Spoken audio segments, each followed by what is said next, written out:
Welcome to Literary Dialogs with Nina Serrano, bringing you wonderful poets and writers reading from their work, supporting peace, justice, and a healthy planet. I'm your host, Nina Serrano. My guest today is Tongo Eisen-Martin. He's recently been named the 8th Poet Laureate of San Francisco. Welcome, Tongo Eisen-Martin, to Literary Dialogues. Thank you, Nina. It's great to be with you. Oh, it's a pleasure. So, Tongo, I know that we're both still reeling from the loss of Q.R. Hand Jr., and I wonder where the plans are for releasing his new book, Out of Nothing. So it will be out late spring. Luckily, he actually finished the manuscript when he was alive. And we were putting the final touches on order and these type of things. So after a couple more rounds of editing, it'll be good to go. He was very excited and happy about it. I think it was through all the suffering of his last months, I think it was the thing that kept him going. He so appreciated it. That's beautiful and humbling to hear. I'm just glad I was just able to play a little part in that process. How did you and he meet? We met at a reading. Actually, I went to one of his readings in Oakland a few years back, maybe 4 or 5 years back, and we just talked a little bit after the reading, and I would just come visit him up in Vallejo, and when he was still mobile, drive him around a little bit, drive him to some gigs, and also just kind of just kick it around town. He had he was a one-man show, even just going into a restaurant, you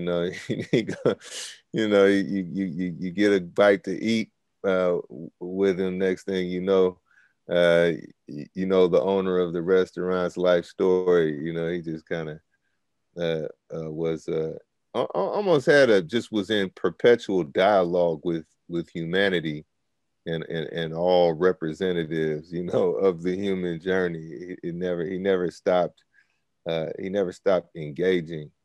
In a way, was really, and I think it came from his powers of selfless analysis, or not trying to insert himself. Like he was really kind of a biographer of the human journey in a way.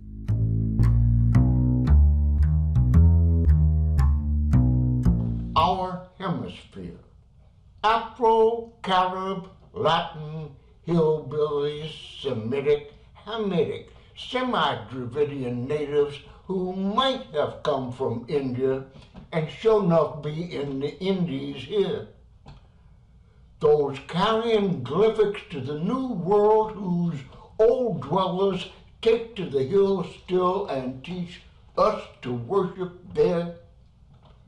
Black and brown and golden and peach-pink urban populist, left-winged, anarchistic, universal, quack-versal, color-coded, God-headed, new world peoples of every shade there is, and we're making more every day. A class containing classes, the X's and Y's of manifesting humanity's becoming the music of the world, containing all, excluding none. Let the Klan and the Nazis go back. We home here now. I thought of him very much as a historian. Right. his approach to poetry was Right. both musical, kind of jazz-like, and historical. Right. Agree. And so to just to sit with him and have a regular conversation would be like a history lesson, you know. And it was funny, because every once in a while he would kind of slip in one of his kind of anecdotes, and it'd be like, it'd be a story of like, walking into Adam Clayton Powell's office, and Lena Horne and Bumpy Johnson are sitting there. And so it's just like, man, you have all of this, if somebody, if other people had half of the war stories that he had, they would just try to kind of, they would let their egos run rampant with it. But he never, he always just wanted to talk about, something he was reading, or just like you said, just running down the history of a place, and but beautifully, like running down the history, like really exalting a local history, which also I think was just telling of his spirit, that he found all kind of all scopes and scales worthy of a jazzy analysis. Yes, I found that even when he would tell a family story, it was full of historical references.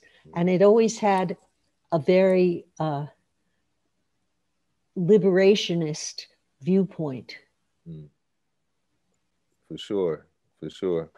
I also enjoyed his, I don't know how extensive his relationship with Malcolm X was, but it was his rundowns of, just being kind of like 1 degree of separation away from Malcolm X via him was super instructive. What do you mean by that? Well, he was always emphasizing just kind of how humble Malcolm X actually was, and just a like humble and truly selfless. Really, really, didn't have any agenda outside of liberation, and you could really feel that energy coming through QR's kind of storytelling. So when you put the book together, what you worked together on this, when he told me about it, he said that it had come from he had resurrected an old notebook, and in it he found all these poems that he wanted to refresh or review, and that you were working on it with him. How did he come upon that? He had like boxes and boxes of various kinds of writing just hanging out in this kind of almost like a small urban barn in the back of the house in Vallejo. And it, you just kind of go up this ladder, and there was just like, 10 boxes of stuff. So at first I was transcribing. I was just typing up this stuff. Actually, along with the help of Kim Shuck. But then at a certain point, he took over. He took over the typing, and was just kind of putting it together. It really the book is really him. It's really all him. Well, he was always had always had difficulties using the computer, but his handwritten material was very beautiful. His handwriting, it was a special kind of printing, very easy to read. Yeah, he was a visual artist as well, in his own in his own right. And I think it was reflected in his handwriting. Yes, and the notebooks had lots of little drawings, kind of design drawings integrated into them. Yeah, yeah. He definitely had, and other things collaged in there, you know. Um, So how did yeah. you pick He out used to that one notebook? say. I'm sorry. Say that one How more did time. you pick out that one notebook? You said Oh no, he picked it out. he picked it out. He picked it out. Yeah. At first, it was kind of I was just running through because then there were also there were like organizing pedagogies that he had wrote in there. There were correspondences with people. There were random kind of flyers from the past, but like these like really flyers that you could put in a museum display, just like heavy hitters all on a bill. You know what I mean? I think there was like one flyer, it was like Sonia Sanchez, Bob Kaufman, like it was just all, the samurai all on the same bill. So it was like, there were some things to shuffle through. But the main course of the book was a notebook he chose. And he was also writing new stuff.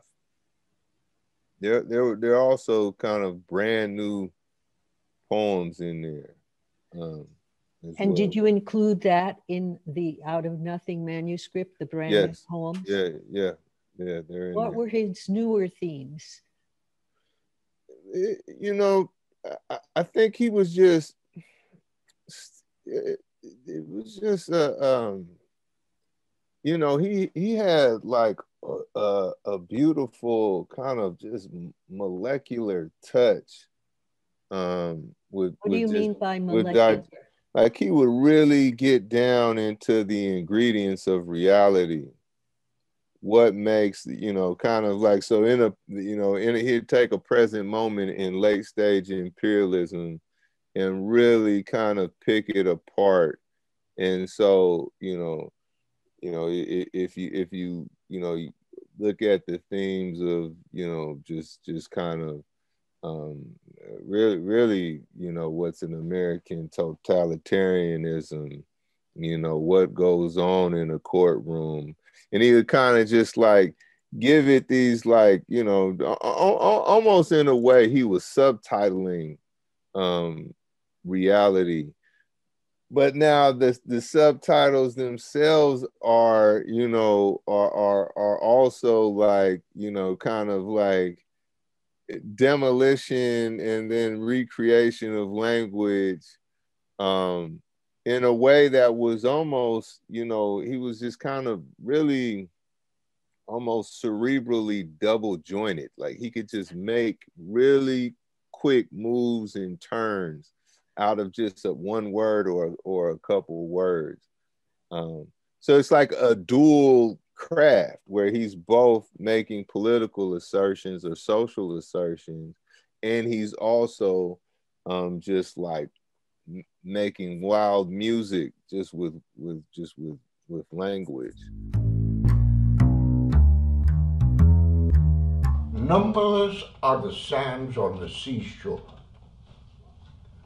Us folks are the peoples who look towards the sea, vision and memory past. Perfect futures are strewn about our musics like seaweeds on the shore. Our eyes, hearts afire, dancing on, limbs aghast and bedazzled, caressing these sands, hand-clapping spirits. Our souls are numberless, like bands of the spectra. Our hues are numberless. Jump back, brothers, see our sisters prancing on the sea, their curves and spheres rounding off the edges of the sands, making sheets of molten glisten we are evocations of their sweet liquid strumming on these vibrant far reaches on our faithful shore. This ritual clamor we are on this shore, spelling out the seasons of reason. Numberless beings grow gills, sprout wings, drunken on the bottom of pink coral reef, then leap the sea, sailing easy to afar to a star. We are stone reflections up to view from there these sands who do not know they're us. Not these sands, our foundations on these wheels of things, rolling shore, surf to watch, waves yearn to roll in, murmurs on these grits are relentless too, in change in forms, numberless, pasteled and pale yellows mixed by the sea, wind, sun, our constant companions on this sphere, on this beachhead here, on our minds. And communal heart molds sands into cities and ports to welcome from the sea more ancestors to be, to play on this shore notes of universal hide, seek. Time here is numberless. We've known not its name. We are the growth here. We are the trees. We are the creatures here. So it is said, on which cosmic bet no wages subsist. Numberless are the names of this life on these sands, on the dream washed up on this shore. Us folks are on, the peoples who look towards the sea. Looking towards the sea, our songs are the bread of the shore, our spirits our spawn. On these quicksands we name ourselves, numberless. Yes, music was definitely part of his poetry. He was considered a jazz poet. I think he thought of himself more as a bebop poet.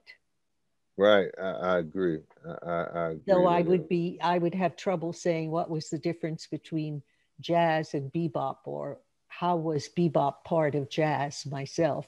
Mm. But when he would read his poetry, the jazz movement was in his body. For sure. Yeah, it was a sight to behold.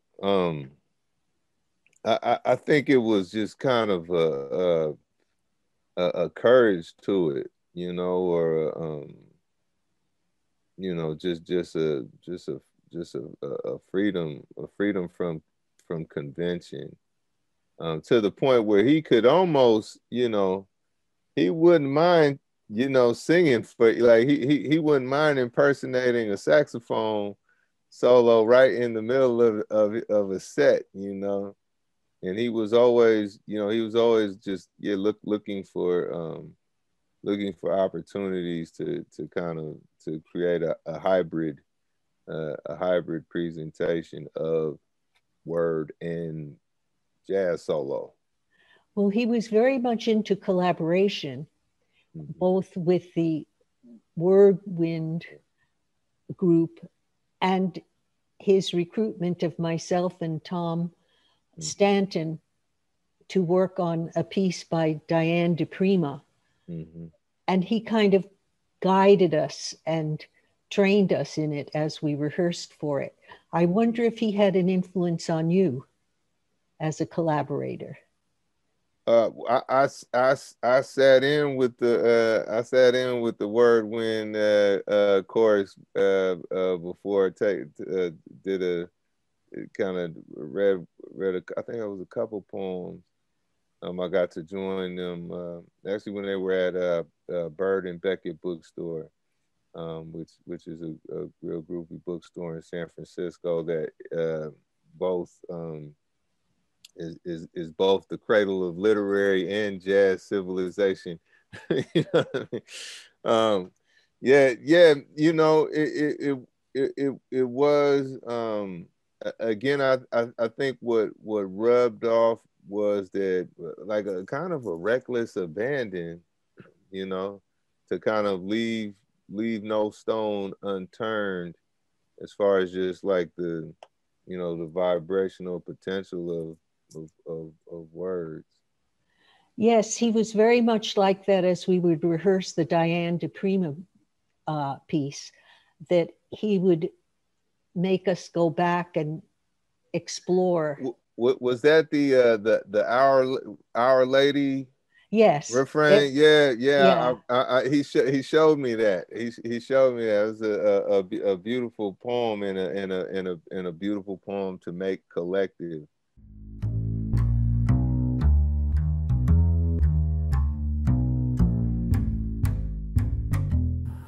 Our Lady of Hustlers, Our Lady of Johns, Our Lady of Horrors, Our Lady of Filthy Rivers, Our Lady of Trash in the Harbor, Our Lady of Stilettos, Our Lady of the Nuclear Dump, Our Lady of Bars, Our Lady of Shackles, Our Lady of Iron Beds, Our Lady of Death Row, our most legal and judicious Lady, Lady of Jurors and Judges, Lady of Burning Slums. Lady of those who pray, Lady of those who weep, Lady of those who wait, Lady of those who organize. Lady of covert action, Lady of assassination, Lady of bloody churches, Lady of crossroads. So I wonder if you could share with us one of the poems from his book. Here's a poem from QR. Okay. It's called Test. Say that again, please. The title of the poem is Test. I didn't get what the title of the poem is. Test, like a math test or Okay. or a test of faith. Yes, I got it. I got it. Right on. The sun is the only thing warm, as hearts are in freezers to keep. Well, not enough for a real smorgasbord anymore. Limbs and eyes only now, and they throw away anything over 7 as stiff with age. Trying to invent televisions without commercials, buying time, stealing from laundromat washers and dryers, paying off tiny lookouts with collected roaches skimmed from neighborhood vipers and their often visitors, pointed out by the tiny ones as if they were born for, like chimney sweeps in a dingy Dickens tale. So terrible, competing against brothers and sisters to stay small and not be eaten. Having fewer birthdays, putting candle makers in a precarity zone and a few basketballers remaining, had to accept small pensions or smaller cells in the older walls between the reservations, so ecologically sound and financially responsible, where the will to powers in the world of trouble, some or all are in the hallways of that large apartment at 112th Street and 7th Avenue, across the street from a little hotel, mortal metal medals for valorous behaviors in the service of cosmetic prosthetics for returnees of foreign wars who could no longer be hidden in zoos, and circuses for the criminally insane from the previous wars of valor, mortal metal, and honors for academics too old or subversives, whose protesting often led to blood-curdling screams and future protests in the court of too late for you and yours if you got any of yours left. And then there's this dreary expiation, ain't the California I moved to, so much more blood flooding the plain than raining, which got to be pumped back and forth and in and out. Travesty of waterways weighs a lot on all those draft dodging farmers lazy on the land, the very frumiousness of it, no longer just banter snatched into a vortex of meaning colliding on receding ideological tramps and their directress, and that distress at the redressology of it insufficient heft. They all said you draw bridge is down for the clowns and farmers to cry in the streets teeming now. Flesh flood didn't come to California for the rain, but it said this very earth needs it if they're going to continue to make wars here, killing as many possums as possible. Real or just plain possums good enough. Kill in some counties, little metal there now, bright sun up morning beams, bright poems wending centuries away like a saxophone solo in sweet jungle times, and covering the tons of tripe. They try to stuff drummers with speaking dreams and a fuller tongue with no words and vital past, and all was and always wanted to stay on the earth, feet there, and finding spirit and soil, eschewing the high in the sky, knew not and not to care for, But in a loving family existing in such tensions, impacted beyond words, it had stopped working. Like constipations do a strike in the harbor, hopes to below deck and sit there in operation going in after it, wearing so many hats, determined to your life, they say loud. First little breaks come, then hoping, making the profound simple yet heady ducats for buckets, taking it to the streets all over the world, falling down progressions, posters, high brio, and lots of bottles, brouhaha and hubbub, a pun fight at the OG joint, hidden from draft boards, turning the corner, stop the blame, and get on with the game. Give them youngsters for that old go, go, go, the inventors, too old to activate, but can't stop them usurpers and well coordinated wise guys, co-optation, call it shared, how cultures work on and in the courts where the quick tongue move dollars and lives from one side to another. Most valuable killers running rampant like Panzers and Shermans and Goulds and Rhodes in the heart of trained in the orange genocide in the hands on the way to find the gold and the appropriations in the name of I'm going to kill you if you don't do what I say. And might even if you do it, men, women, children, every living thing can be wasted for metals and stones. And finally, the land itself, every and any self in the way gone quickly. All that's why lots of people always making lots of revolutions, more and more cells growing on many parts of the whole earth. The grand would-be narrator comments on Causa Humana. They're affirming their ways and the right to appropriate or not, as well as being appropriated, trying to be appropriate in the ways of nature, maybe not as constant as several millennia ago, but plugged in, never the more or less mobiles, mermaids on their hoods, hooting too late for DeSoto's, LaSalle's, and Coronados, busting out in these few freedoms and tents of their own choice, as well as bodyguards, impermeable and inappropriate hands or eyes. Listen up to your people, listen up. It sells. Who buys, please? From the wake sold down river of turpentines, the best forgive, and they're fewer than 1,000 now. Only good line, the dead one missing signals to be live. Undigested pap swillers on the fence of the markets, raising the young for war. Who's the killers? Who's the victims? Played in all those towns and places close to city outskirts where told mighty music came rolling from there. The final Tiffinator's drum, the one with all those automatic weapons and what's ordering of things, suburban mixes, more things disappeared, only dropped off the table, falling to the floor, sweet nebulosity, strip tease, and trouble all the way to the wall of a shack, bits and snatches, lots of nothing stacked, a stash of South American powders here and there between volumes of hard-written notes of worldwide cops incorporated. Think on that when they want to see what you got and not breaking their monopoly, not the game, more killings, murders, or not, some very dead, many killers, shark repellent, never worked in the first place, no matter how much distributed in search of killing rules, pleas of the wake, the oh-no's, afraid to walk through those gates, doors to abrupt, it stops, rolling heads on the sidewalks, one of which is yours, looking back at you, laughing maniacally, multiplying, and you escape the lion's den, praying for their mercies,